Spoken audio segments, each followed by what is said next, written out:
بسم اللہ الرحمن الرحیم۔ اللہ اکبر کبیرہ، الحمد للہ کثیرہ، و سبحان اللہ بکرۃ و اصیلا۔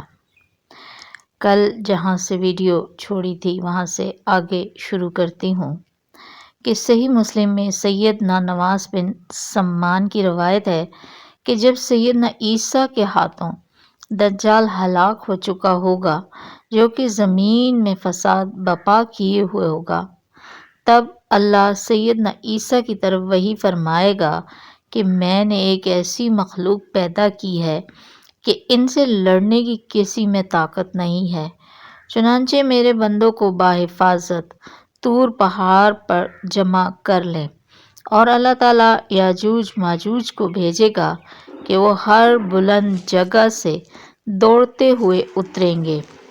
چنانچہ ان کا پہلا قافلہ بحیرہ طبریہ یعنی جھیل گنگسترس سے گزرتے ہوئے اس کا سارا پانی پی جائے گا، اور بعد والا قافلہ اس سمندر سے گزرتے ہوئے کہے گا کہ لگتا ہے یہاں کبھی پانی ہوتا ہوگا۔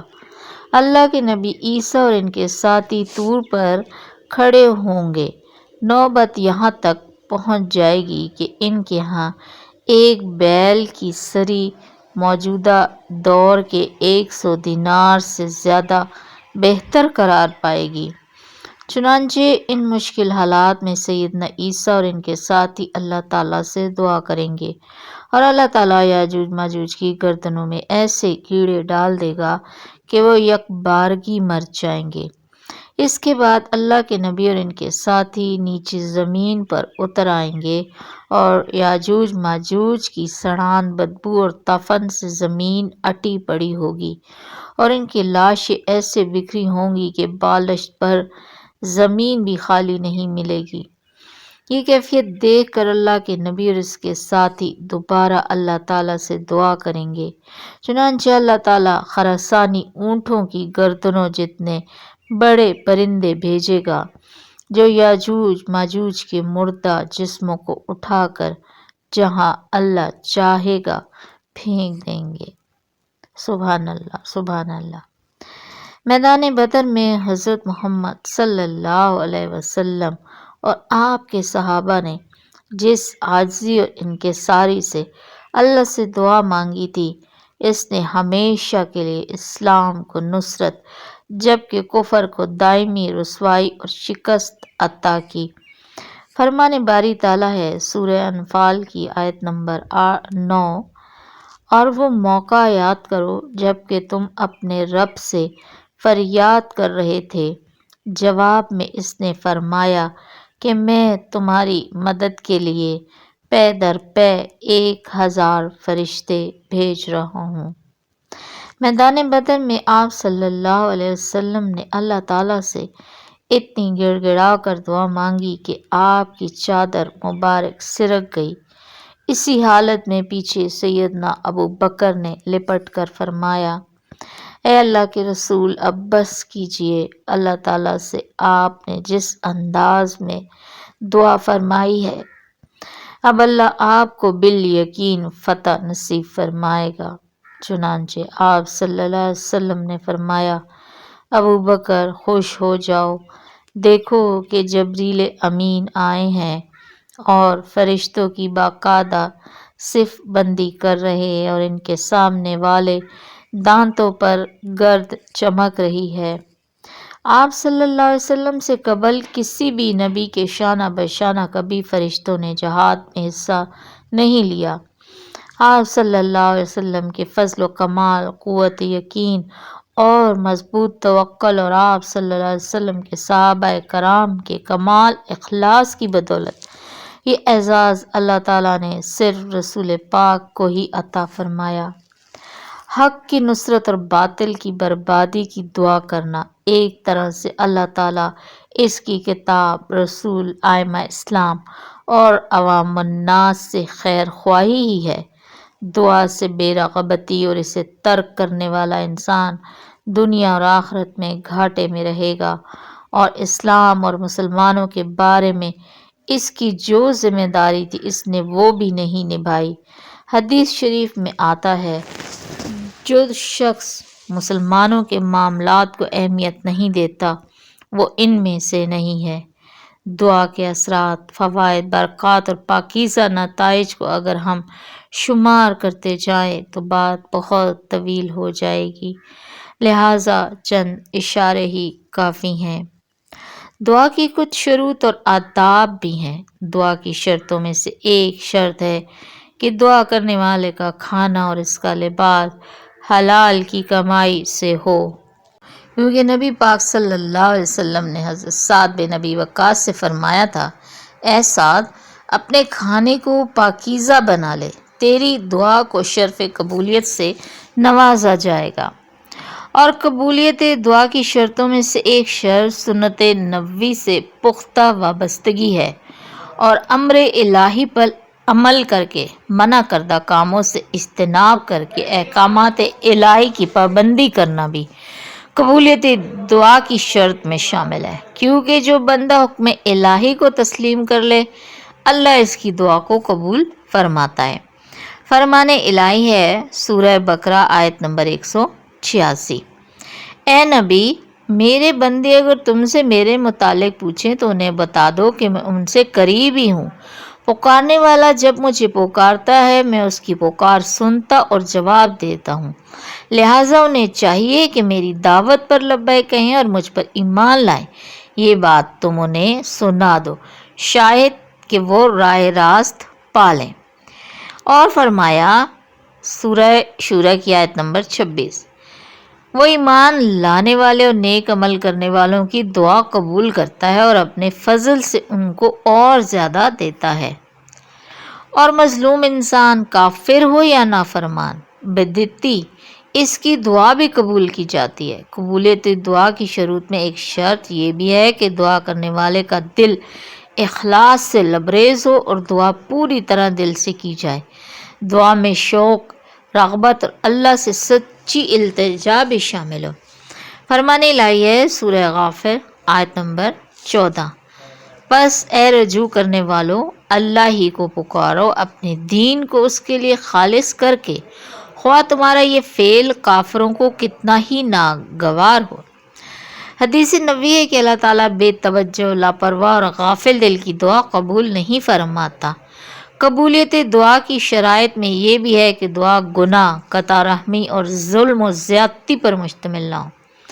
دعا کی قبولیت کے اسباب میں سے ایک سبب ہے کہ اللہ تعالیٰ کی تعریفیں اس کے اسماء حسنی اور اعلی صفات کے ساتھ کی جائیں اور نبی پاک پر درود و سلام بھیجا جائے۔ امام ابو داؤد، ترمذی، ابن ماجہ، ابن حبان اور امام حاکم نے سیدنا بریدہ کی روایت نقل کی ہے کہ نبی پاک نے ایک آدمی کو دعا کرتے ہوئے سنا جو کہہ رہا تھا، اے اللہ، میں تجھ سے سوال کرتا ہوں کیونکہ تو ہی اللہ ہے، تیرے سوا کوئی معبود برحق نہیں، تو اکیلا ہے، بے نیاز، جس کی نہ کوئی اولاد اور نہ ہی والدین اور جس کی کوئی بھی برابری کرنے والا نہیں۔ اور اس کے بعد اس نے اپنی دعا مانگی۔ آپ صلی اللہ علیہ وسلم نے فرمایا، تو نے اللہ تعالیٰ سے اس کے ایسے اسم اعظم کے ذریعے سوال کیا ہے کہ جب اس کے ذریعے سوال کیا جائے تو عطا کر دیتا ہے اور دعا کی جائے تو دعا قبول فرماتا ہے۔ امام احمد، امام ابو داؤد اور امام ترمذی نے حضرت فضالہ بن عبید کی روایت نقل کی ہے کہ نبی صلی اللہ علیہ وسلم تشریف فرماتے کہ ایک آدمی آیا اور نماز پڑھنے لگا اور دعا کی کہ اے اللہ، مجھے بخش دے، مجھ پر رحمت نازل فرما۔ نبی پاک نے فرمایا اسے مخاطب کر کے کہ تو نے جلد بازی سے کام لیا، جب تو نماز پڑھنے لگے تو اللہ کی حمد و ثنا بیان کر اور مجھ پر درود بھیر، پھر اللہ سے دعا کر۔ ایک اور حدیث کے الفاظ ہیں کہ جب تک نبی پاک پر درود نہ پڑھا جائے بندے کی دعا زمین و آسمان کے درمیان معلق رہتی ہے۔ دعا کے آداب اور قبولیت کی شرائط میں یہ بھی ہے کہ بندہ دعا قبول ہونے کی جلدی نہ کرے بلکہ صبر سے کام لے، مسلسل دعا کرتا رہے، کیونکہ بخاری و مسلم نے سیدنا ابو ہریرہ کی روایت نقل کی ہے کہ جب تک تم میں سے کوئی شخص دعا میں جلد بازی نہ کرے اور یہ نہ کہے میں نے تو دعا مانگی مگر قبول نہیں ہوئی، تو اس کی دعا قبول کی جاتی ہے۔ ہمیشہ دعا کرنے سے بھی دعا قبول ہو جاتی ہے۔ ترمذی کی حدیث ہے کہ سطح زمین پر جب کوئی مسلم بندہ دعا کرے تو اللہ تعالیٰ اسے ضرور عطا فرماتا ہے، یا پھر اس دعا کے بقدر اس سے مصیبت ٹل جاتی ہے، جب تک بندہ گناہ یا قطع رحمی والی دعا نہ کرے۔ ایک آدمی نے کہا، پھر تو ہم اور زیادہ دعا کریں گے۔ آپ نے فرمایا، اللہ تعالیٰ تمہیں مزید نوازے گا۔ امام حاکم نے سیدنا ابو سعید کی روایت نقل کی ہے کہ بندے کی دعا کے بقدر اس کے لیے آخرت میں اجر و ذخیرہ کر دیا جاتا ہے۔ ایک مسلمان کو چاہیے کہ وہ قبولیت دعا کے اوقات تلاش کرے، کیونکہ ترمذی نے سیدنا ابو امامہ کی حدیث نقل کی ہے کہ رسول پاک سے پوچھا گیا کہ کون سی دعا زیادہ قبول کی جاتی ہے۔ آپ صلی اللہ علیہ وسلم نے فرمایا، رات کے آخری حصے میں اور فرض نمازوں کے بعد کی گئی دعا قبول کی جاتی ہے۔ صحیح بخاری اور صحیح مسلم نے سیدنا ابو ہریرہ کی روایت نقل کی ہے کہ آپ صلی اللہ علیہ وسلم نے فرمایا، رات کے آخری حصے میں ہمارا رب کریم آسمان دنیا پر آتا ہے اور فرماتا ہے کوئی دعا کرنے والا جس کی میں دعا قبول کروں؟ ہے کوئی سوالی جسے میں عطا کروں؟ ہے کوئی بخشش کا طلبگار جسے میں بخش دوں؟ اذان اور اقامت کے درمیان دعا رد نہیں کی جاتی۔ امام مسلم نے سیدنا ابو ہریرہ کی حدیث نقل کی ہے، آپ صلی اللہ علیہ وسلم نے فرمایا، حالت سجدہ میں بندہ اپنے رب کے قریب ترین ہوتا ہے، اسی لیے کثرت سے دعا کیا کرو۔ بیت اللہ کی زیارت، بارش کے نزول، پریشان حال کی، قرآن مجید کی تلاوت کی تکمیل اور صدقہ کرنے کے بعد بھی دعائیں قبول ہوتی ہیں۔ جس آدمی کا دل اللہ کا فرمانبردار ہے، وہ آدمی کتنا ہی باسعادت، کامیاب اور کس قدر اجر و ثواب کا حامل ہے، کیونکہ ایسا آدمی اللہ سے دعا بھی کرتا ہے، پر امید بھی رہتا ہے، اسی پر بھروسہ کرتا ہے اور اسی سے مدد کا طلبگار رہتا ہے، اور مکمل خشوع اور دلی لگن سے اللہ سے دعا کرتا ہے۔ اور جو آدمی قبروں میں اور ان میں دفن شدہ بندوں سے دعا کرے، یا پھر انبیاء کرام اولیاء سے دعا مانگے، یا اللہ کے سوا کسی اور کو پکارے، یا کسی مقرب فرشتے کو اپنا حاجت روا جانے، یا پھر کسی نبی کو اپنا مشکل کشا سمجھے، تو وہ بہت بڑا شرک و کفر کرتے ہوئے بدبختی میں بڑھ رہا ہے، کیونکہ انبیاء کرام تو یہ دعوت دیتے رہے ہیں کہ دعا صرف اللہ سے ہی کرو اور محض اسی کی عبادت کرو۔ ہمارے لیے فرمان الہی یہ ہے کہ ہم نے اپنے اعمال ایسے درست کریں جیسے اولیاء کرام نے کیا، اور ان سے محبت کرتے ہوئے ان کی اقتداء کریں، لیکن اولیاء کرام سے دعا مانگنے سے ہمیں منع کر دیا گیا ہے۔ ارشاد ربانی ہے، سورہ جن آیت نمبر 18، اور یہ کہ مسجد اللہ کے لیے ہیں، لہٰذا ان میں اللہ کے ساتھ کسی کو نہ پکارو۔ فرمایا سورہ جن آیت نمبر 20، اے نبی کہو کہ میں تو اپنے رب کو پکارتا ہوں اور اس کے ساتھ کسی کو شریک نہیں کرتا۔ غائب اور فوت شدگان میں سے کوئی بھی دعا قبول کرنے کی طاقت نہیں رکھتا، کیونکہ قبولیت دعا کی طاقت صرف اور صرف اللہ کے پاس ہے۔